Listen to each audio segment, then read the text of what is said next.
You know that feeling when you finally convince yourself to upgrade your phone. You hit buy, you're excited for like a week, and then leaks come out, and it feels like Apple waited for you personally just to embarrass you? Yeah. If you're even thinking about upgrading right now, especially to a Pro Max, you need to hear this because the iPhone 18 Pro Max leaks are already out.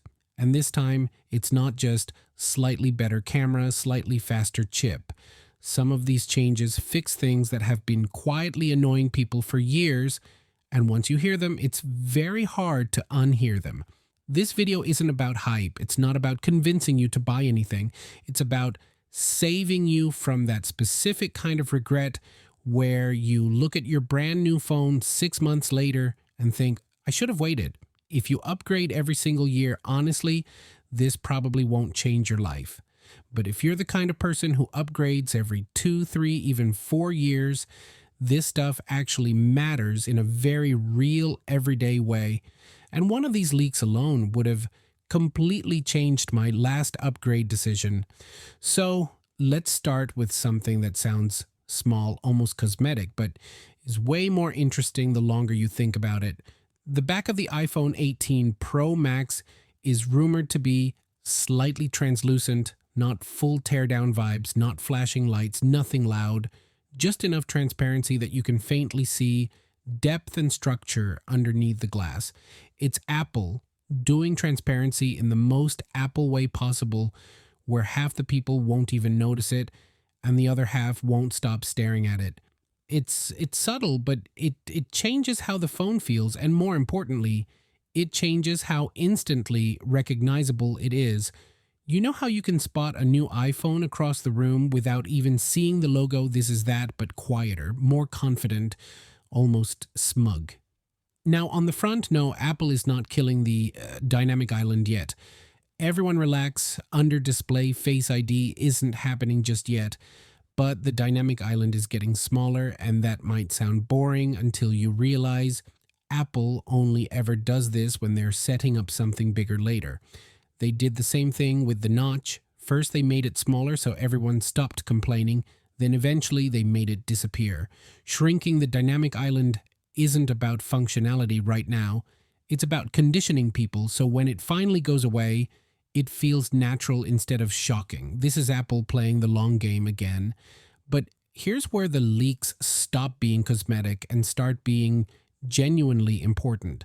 The main camera on the iPhone 18 Pro Max is expected to get variable aperture, and if that phrase means nothing to you, that's fine, because what it actually fixes is something you've definitely noticed. You know how iPhone videos in bright daylight sometimes look weirdly jittery, like motion feels unnatural and slightly robotic? That's because the phone has to cheat by cranking shutter speed when there's too much light. A variable aperture physically controls how much light enters the camera, which means smoother motion, more natural video, better control over background blur, and sharper photos when you want detail instead of fake depth.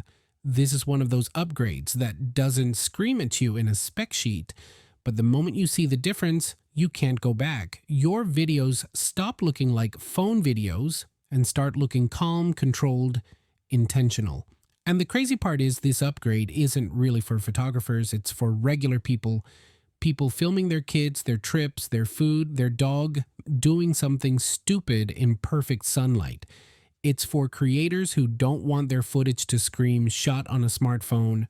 This is the kind of camera change people thought they were getting with recent upgrades, but didn't. If Apple nails this, it's one of the most meaningful camera improvements in years. Now let's talk about the chip, because every year we hear the same thing: fastest iPhone ever, biggest performance leap ever, blah, blah, blah. Most of the time you don't feel it, but the A20 Pro is different, not because of raw speed, but because of how it's built. Apple is moving to an entirely new transistor technology that dramatically improves efficiency, less wasted power, less heat, better sustained performance. This isn't just about apps opening a millisecond faster. This is about your phone staying smooth, staying cool, and not murdering your battery when you actually push it. gaming, video editing, multitasking, even just using your phone on a hot day without it turning into a hand warmer. This is a foundational change, not a marketing one.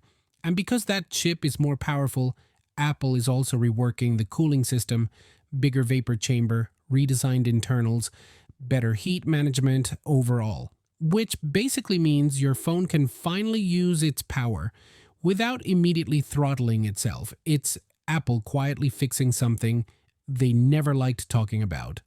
Performance is great, but sustained performance is what actually affects how your phone feels a year or two later. Now, here's the part where I had to stop and reread the leaks because it sounds almost fake at first. The iPhone 18 Pro Max is rumored to support actual satellite internet, not just emergency messages, not just send a text if you're lost, real internet access over satellite anywhere, mountains, forests, middle of nowhere. If this happens the way it's being described, it completely changes what no signal even means. It's one of those features you hope you never need, but the moment you do, it's priceless.